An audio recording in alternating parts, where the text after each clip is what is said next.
Praise lord. Today's word of God is be wise and innocent. ఇక్కడ దేవుని యొక్క వాక్యం ఈరోజు మనతో ఏం మాట్లాడుతుందంటే, మనము ఒకటేసారిగా మనం చూసుకుంటే ఇటు విజ్డమ్ కలిగి ఉండాలి, అట్ ద సేమ్ టైం ఇన్నోసెంట్గా కూడా ఉండాలి అని దేవుడు వాక్యం మనకు చెప్తుందండి.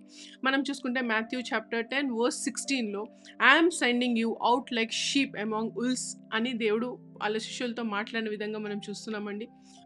మనం దేవుని నమ్ముకున్న బిడ్డలం. ఈ యొక్క వరల్డ్ ఈవిల్తో నడపబడుతుంది కాబట్టి దేవుడు మనతో మాట్లాడుతున్నాడు.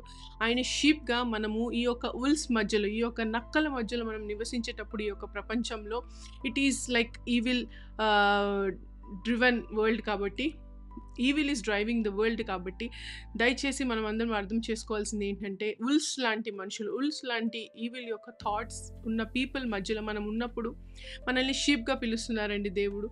కాబట్టి మనల్ని ఏ విధంగా ఉండమంటున్నారు అన్నది ఈ వాక్యంలో రాయపడి ఉందండి. Therefore be as shrewd as snake and innocent as dove అని రాయపడింది. చాలామందికి ఒక డౌట్, స్నేక్ అనగానే అది సాతాన్ కదా అని అనుకుంటూ ఉంటాం. కానీ every animal is created by God. But Satan chose snake to speak to Eve. Satan స్నేక్ని చూస్ చేసుకుంది అవ్వతో మాట్లాడడానికి, కానీ it is also created by God.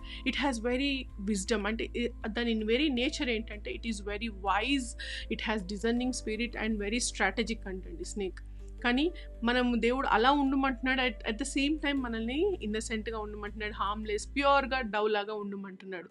అంటే ఏ సర్కమ్స్టాన్స్కి ఎలా నడుచుకోవాలన్నది దేవుడు మనకి ఇక్కడ చెప్తున్నారండి. అంటే అందరినీ నమ్మకూడదు, నమ్మిన వాళ్ళందరూ మంచోళ్ళు అని నమ్మకూడదు. దేవునిలో ఉన్నప్పుడు ఈ లోకంలో నక్కల మధ్యలో మనల్ని షీప్గా పంపిస్తున్నారని వాక్యం తెలియజేస్తుందండి. కాబట్టి డిజర్నింగ్ స్పిరిట్ కోసం ప్రేయర్ చేయండి. మన దగ్గరకు వచ్చిన ప్రతి వ్యక్తి మన మంచి కోరి మన దగ్గరికి రాడండి. కాబట్టి దయచేసి always don't be like a dove. ఇది దేవుడే మనకి చెప్తున్నారండి ఆయన వాక్యం ద్వారా. ఎప్పుడు డవ్ లాగా ఉండమని దేవుడు మనకి ఏం చెప్పట్లేరండి. సర్టెన్ సర్కమ్స్టాన్సెస్లో కొంతమంది వ్యక్తుల దగ్గర ఈవిల్తో, మన థాట్స్తో మన దగ్గరకు వచ్చే వ్యక్తుల దగ్గర దేవుడు మనల్ని స్నేక్ లాగా బిహేవ్ చేయమంటున్నాడు. Be strategic, be wise, discerning spirit ఉండాలి మనలో. వాళ్ళు మన దగ్గర నిజం చెప్తున్నారా, అబద్ధం చెప్తున్నారా, మన చెడుని కోరి వచ్చారా అన్నది మనము we should have that talent అని దేవుడు మనల్ని ఈ యొక్క వాక్యం ద్వారా ఎంకరేజ్ చేస్తున్నారండి. కాబట్టి ఎవరైతే దేవుని నమ్ముకున్నాం, మనం జస్ట్ డౌస్గా ఉంటే చాలు అన్న ఫీలింగ్లో ఉన్నారో దేవుడు ఇక్కడ మనతో మాట్లాడుతున్నారండి. మనం మోసగించబడే ప్రపంచంలో ఉన్నాం కాబట్టి చాలా జాగ్రత్తగా ఉండాలండి. దేవుడే చెప్తున్నాడు మనల్ని be shrewd like a snake and be innocent like a dove అని.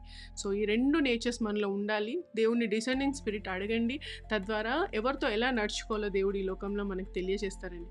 ఈ యొక్క చిన్న వాక్యం మిమ్మల్ని నమ్ముతూ షాలోమ్. God bless you.